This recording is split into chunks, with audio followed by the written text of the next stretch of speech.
આ જે બેબલી છે ને એ મારે ભત્રીજી થાય છે, મારા એમ ભાઈની છોકરી છે. એટલે એને ડિલિવરી ધાનેરા થઈ હતી હોસ્પિટલમાં. ત્યાં ડિલિવરી થયા પછી ડૉક્ટરે જાણ કરી કે એને કે બાળકોના દવાખાને લેવી પડશે. એટલે અમે ઉપર દેવાભાઈમાં લઈ ગઈ દવાખાને.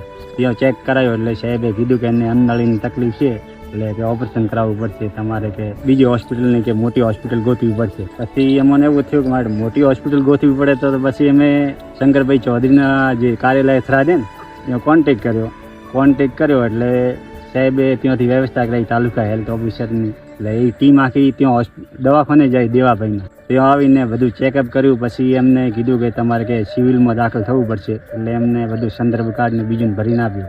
પછી ત્યાંથી અમારા આ પ્રક્રિયા ચાલુ જ હતી ને તે ઓફિસેથી શંકરભાઈના ઓફિસેથી ફરીથી ફોન આવ્યો કે તમને હું ગાડીની વ્યવસ્થા કરાવું, તમે કે પાલનપુર સિવિલમાં જાઓ. એટલે ત્યાંથી ગાડીની 108ની શંકરભાઈના ઓફિસેથી પાછી વ્યવસ્થા કરાવી. અને પછી અમે પાલનપુર સિવિલે ગયા. સિવિલે જઈને અમને દાખલ કર્યા. પછી ત્યાંથી સાહેબ દ્વારા શંકરભાઈ સાહેબ દ્વારા જ એમ્બ્યુલન્સની વ્યવસ્થા કરાવી. સાહેબ દ્વારા જ ફરી જાઓ. અને અમને રાતનો લગભગ અને એમ્બ્યુલન્સમાં એક સિવિલથી ડૉક્ટર ભેગો મૂક્યો ત્યાંથી. અને પછી રાતનો લગભગ 2 વાગે અમે અમદાવાદ સિવિલે પહોંચ્યા. ત્યાં પહોંચીને પછી પેલા ડૉક્ટર 4 વાગ્યા સુધી અમારી જોડે રોકાણા. અને ત્યાંથી પછી બીજે દિવસે ઓપરેશન કરાવ્યો. અને સતત કાર્યાલયથી શંકરભાઈના કાર્યાલયથી સતત બીજે ત્રીજે દિવસે કાંઈ ફોન આવતો જ રહ્યો. ખૂબ સારી સંભાળ લીધી. અને પછી લગભગ અમે સિવિલમાં રહ્યા 1 મહિનો ને ગણો ને 22-23 દિન. અને 23 દિવસે રજા આપી. હાલમાં કમ્પ્લીટ ઓપરેશન સક્સેસ ગયો છે. સાહેબ ખૂબ સેવા આલી શંકરભાઈ, એટલે સારું કહેવાય.